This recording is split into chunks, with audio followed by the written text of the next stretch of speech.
want to thank everybody for being here today and the interest this bill has generated.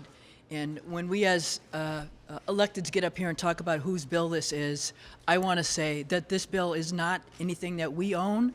This bill is for Californians who have been waiting for a compassionate choice. That's whose bill this is. And so we are glad to be able to do our part to get it this far. But let there be no mistake that this bill belongs to Californians who are suffering from terminal illnesses and would like another choice besides what is currently available to them. Because that is justice, that is kindness, that is compassion. Thank you. With us, I'm Lois Wolk. With us are some wonderful people who have shown extraordinary courage in the face of some terrible personal tragedy to advocate for the rest of California so that others will not have to go through what like Brittany Menard and others have gone through. This is entirely about compassion and about caring, and that's what we need to be about in California. So, and Kevin, I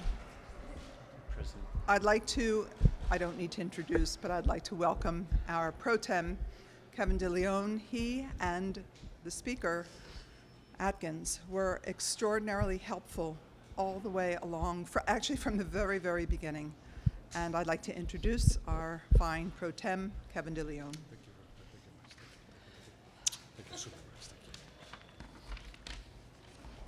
This is a profoundly personal and a highly sensitive issue that touches nearly every Californian.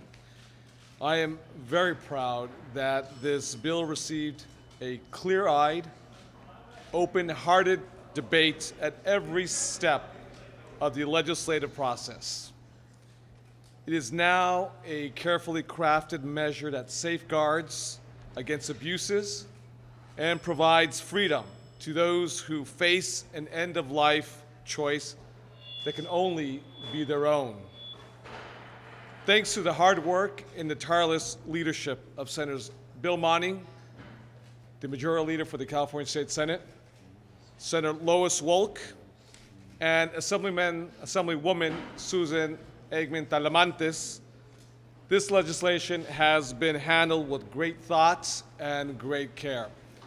I want to give a very special recognition also to my partner, Speaker Toni Atkins. Her leadership was fantastic during the course of this process.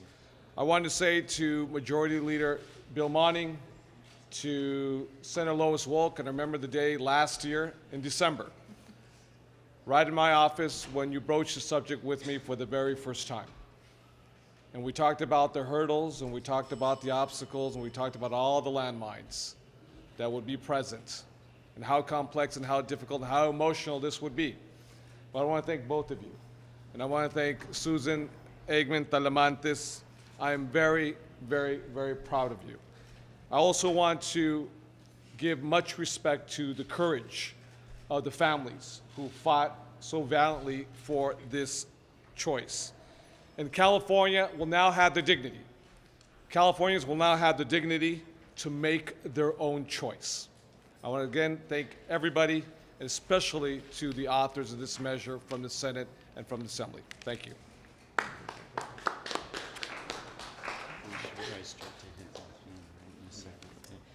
I just wanted to invite a couple of the champions who have been with us throughout. We're joined today by Christy O'Donnell and Elizabeth Wellner. They've both testified in hearings. They're both facing very tough diagnoses as they join us, and knowing in their hearts that they, because of time, may not be the beneficiaries of this law, but they have helped to obtain it for other Californians. And it's been that selflessness that has seen them mobilize time and time again to come to Sacramento, to make themselves available when they're at a point where time with family is the most valuable time spent, and they've prioritized time here. Would you like to say something? We don't really have a PA system, but if you just, you want to get? Here. Here, just hold on to this too.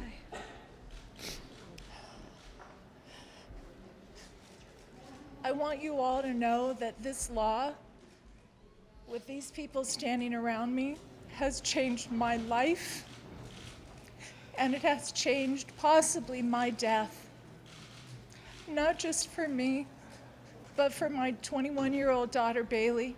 More importantly, it has changed the lives of all of the terminally ill patients with me today and to come.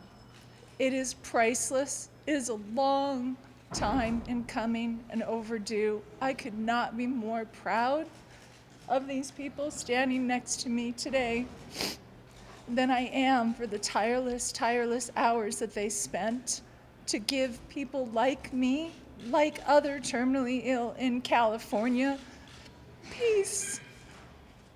Peace that we have begged for, that we deserve.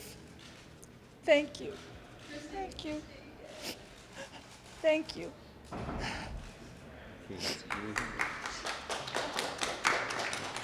Elizabeth, would you like to? Yeah, I just want to make sure her person is. And Elizabeth Wellner from Sacramento. Everybody's trying to clean me up. Good luck.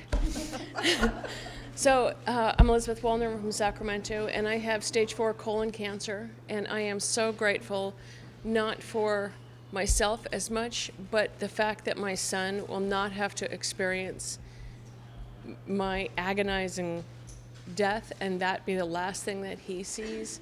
I am so grateful to all of the authors, all of the champions, all of the people who have come before me and helped. And from the bottom of my heart, thank you so much. Thank you. And Debbie Ziegler, the mother of Brittany Maynard.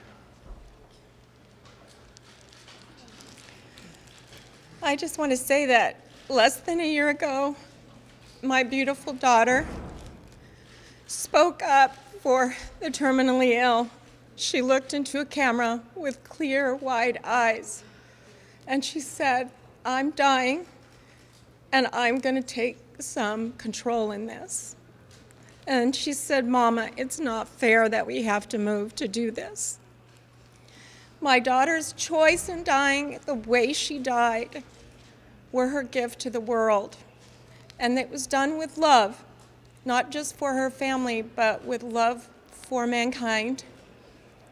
She wanted to live. She loved this world. She was bigger than life.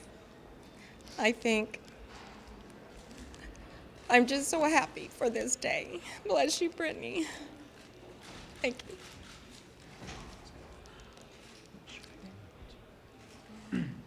Dan Diaz, husband of Brittany Maynard. I'd like to say thank you to the legislators for their leadership that they showed, both on the Senate side and the Assembly. My own Assembly member, Baker, a Republican, for voting in favor of this and making it a bipartisan issue. Having the desire to have a gentle death is not unique to one side of the aisle or the other. It is something that all Californians should have. So with that, I brought along one of my favorite photographs of Brittany, because I think the expression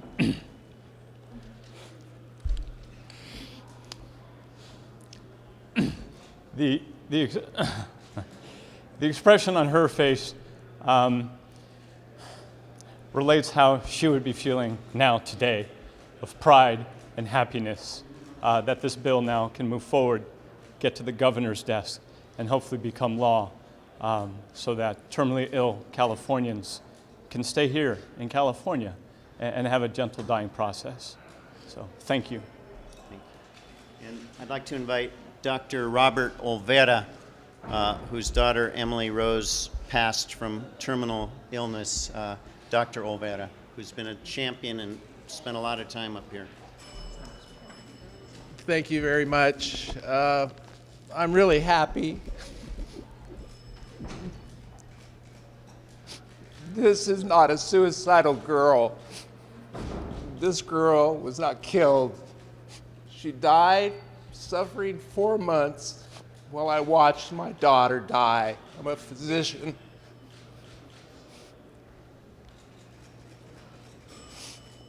This is only going to help many, many people from suffering. As a physician from Harvard, I know better, and I know that what was said is what some people believe, but Emily believed when she was dying that she said nobody should have to die this way. Emily had a stroke after 17 years of cancer, was blind the last 4 months, bedridden. She was fed, she had to be carried, and she was 85 pounds. I want to thank the legislators, and I want to tell the doctors that don't be afraid to help your patient. The Hippocrates Oath says we should help. This is helping. This girl needed help, and it's too late now. But it's not too late for others.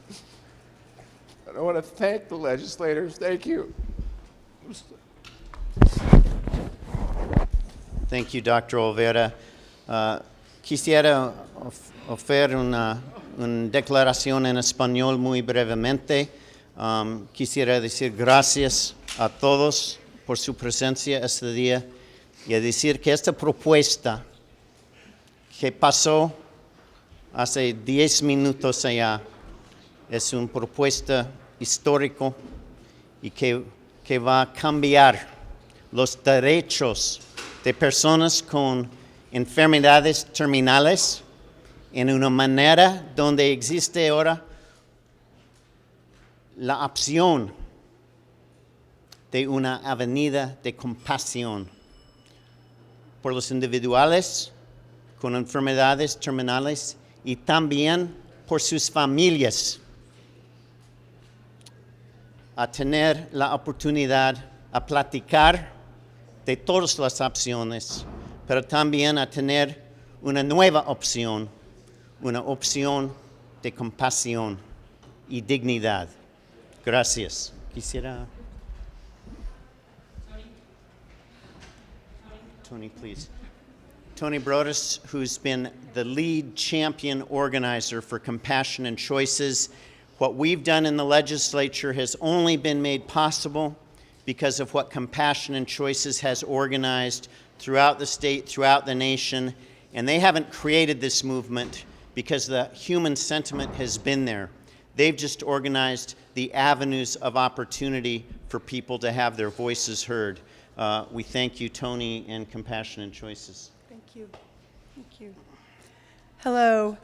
It's a very exciting day, and a day we did not know would happen so soon. About a year and a half ago, Compassion and Choices launched a 5-year campaign to bring medical aid and dying in California, medical aid and dying to California. It appears we were a little pessimistic, but what we didn't know is when we were launching the campaign to start educating folks in California, a young woman from California had just moved to Oregon. And I know you all know Brittany Menard's story because her voice was heard around the world by millions of people. And so don't ever let anyone tell you that one person cannot make a difference, because clearly Brittany's voice inspired so many people to stand up and tell their own stories, including many of the folks standing here with us today. It inspired legislators who had been working on this bill that now was the time and we should move it forward. It has taken all of us. The reality is the vast majority of Californians want these options at the end of life. And we could not be happier today that the legislature has overwhelmingly passed this legislation, the End of Life Option Act. Our hope, our fervent hope, is that Governor Jerry Brown will sign this bill and bring relief to hundreds of dying Californians. Thank you. Thank you, Tony. Also, I'd like to introduce George Amy, a former Oregon legislator who's devoted his life to the implementation of the Oregon Aid in Dying law. He's been a tremendous resource to us and affirmed from personal experience the life-affirming benefits of this option for a select group of individuals who choose to pursue this option when facing terminal illness. Mr. Amy. Thank you.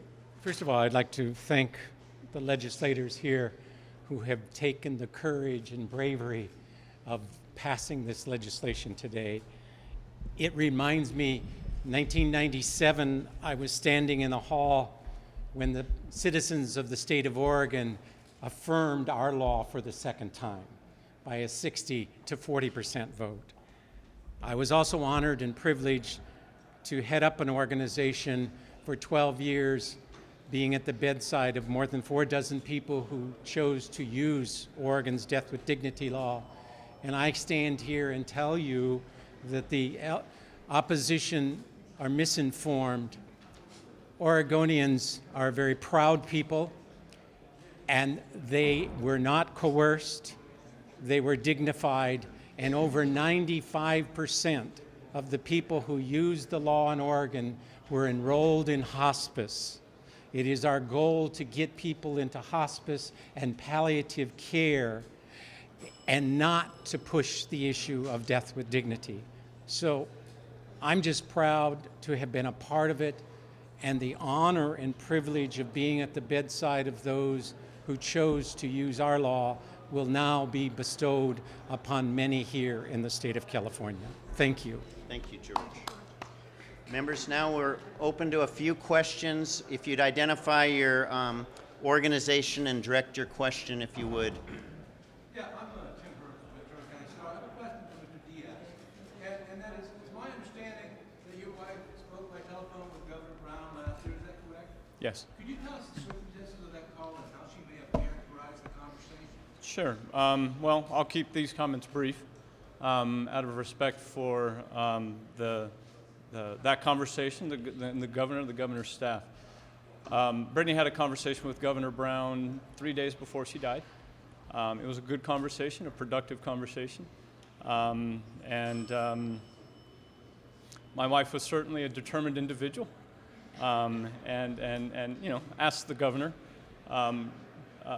At that time, there was no legislation, you know, even in the works, so of course there was really nothing for him to comment on.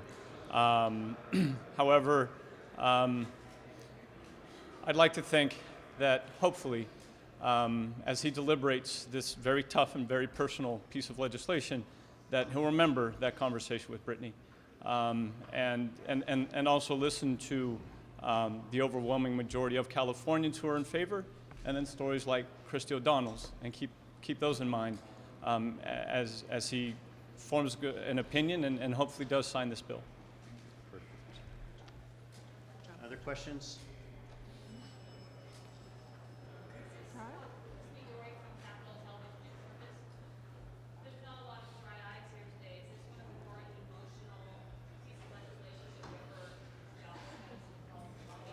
Well, others can comment. I think without a doubt, if anyone was on the assembly floor 2 days ago, it feels like about a month ago now, but there wasn't a dry eye on the floor there, and that included opponents who felt the power of the emotion caught up in this. There's nothing potentially more emotional than life and death.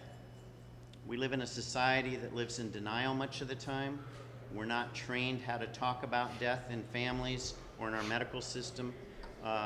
This bill helps, we think, advance not just an option for the end-of-life option, but it will help to promote broader conversation among families, between families and their physicians. In our efforts to talk to our colleagues about such a bill, the discussions were extremely personal because it's almost impossible to find someone who hasn't had a very personal experience either with dying, with either a close family member or a close friend. And people want to share those stories, and legislators are no different. So there was a great deal of personal and emotional sharing that went on. So even if a person didn't believe that this bill was the answer, they knew that end-of-life issues were important, that were becoming increasingly important with the advent and the advances of medical technology. And with the changing demographics of our state, we're getting older. So more of us and our families are experiencing that. It's very personal. I will also say, yes, I think this has been an incredibly emotional topic for people, as death is. And death is one of those things that touches everybody. We are a death-denying culture. People don't want to talk about it, thinking it won't happen to them. So our hope in being able to forward this legislation to provide people who want it options when they face the end of their life will be able to further everybody to have these difficult conversations with their families. We know the rates of hospice use, palliative care use in Oregon has gone up. And I like to think that's because people are having more conversations about it, and I can only hope that happens here in California as well.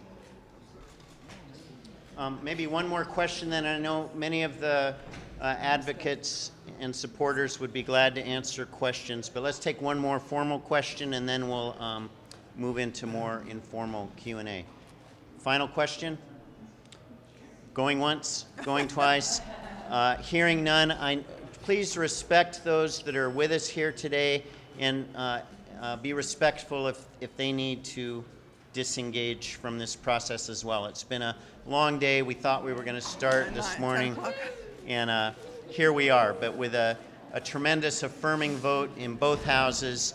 And I just want to thank the media for its Covering the coverage of story. this issue and for its sensitivity to moving the compass from, we think, a misnomer of physician-assisted suicide to the more appropriate discussion of aid in dying, medical aid in dying, which is the appropriate classification in medicine.